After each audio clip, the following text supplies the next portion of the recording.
depending on where you live in North America, water can be one of the most limiting factors in having a nice lawn. Many communities, in fact, have severe water restrictions. Others may be on wells where they dry up in the summertime. You don't want to waste that water on the lawn. So watering well is an absolutely critical factor in an organic lawn care program. And that begins by almost never doing what I'm doing right now, which is watering by hand. Who has the time to water by hand, number one? Number two, it's just not a very practical solution for a large lawn area. Now, once you've hooked up your sprinkler of choice, either at the end of your hose or maybe it's an automatic sprinkler system that you paid somebody else to install, there are 2 points I want to make about watering. One is the timing, and that's to water in the morning always. If you water in the evening, that coats the grass and it'll make it very susceptible to fungal diseases. If you water in the morning, the grass can dry out. Now, the other point is how much to water. The idea is to water infrequently, but very, very deeply. Most lawns are going to need about 1 inch of water per week on average. Now, things like buffalo grass only need about 1 inch per month. So if you live in a dry climate, you're going to want to make sure that you get the right species of grass for that climate. But if you're growing Bermuda grass or Kentucky bluegrass or St. Augustine, you're going to want about 1 inch per week. Now, how can you tell? Well, a common homeowner technique is to set out some tuna cans in the full range of the sprinkler.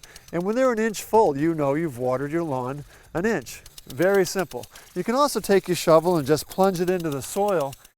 Now, if I plunge this in and I pull the shovel out, you can see that my shovel is bone dry, which is a pretty good indication that my soil is bone dry. You can also go down and take a look at it. Yeah, this looks plenty dry, ready for a drink. Now, I hear a lot of people tell me that they can't water in the morning because they're too busy. They're on their way to work or school. Well, the answer for those folks is a watering timer. This is a simple device, hooks right to the spigot and the hose, opens up, it's got a clock on it, and you can program this thing to come on anytime you want to. I like to recommend about 4 in the morning till 10 in the morning. If you water at noon, a lot of that water is going to evaporate. We've already talked about not watering in the evening because of the threat of fungal diseases. So all you really need to do is turn this on, hit your program buttons, and the sprinkler is going to come on and deliver the water where you want it and when you want it. One last point to make about watering in an organic lawn care system is that, truth be told, I hardly ever take these cans out of the garage. And that rule I told you about watering 1 inch a week, well, in an organic lawn care system, you can pretty much throw that out the window. Organic soil is going to do a better job of holding on to the rainfall that it does get. So you're going to find that you don't have to water that often.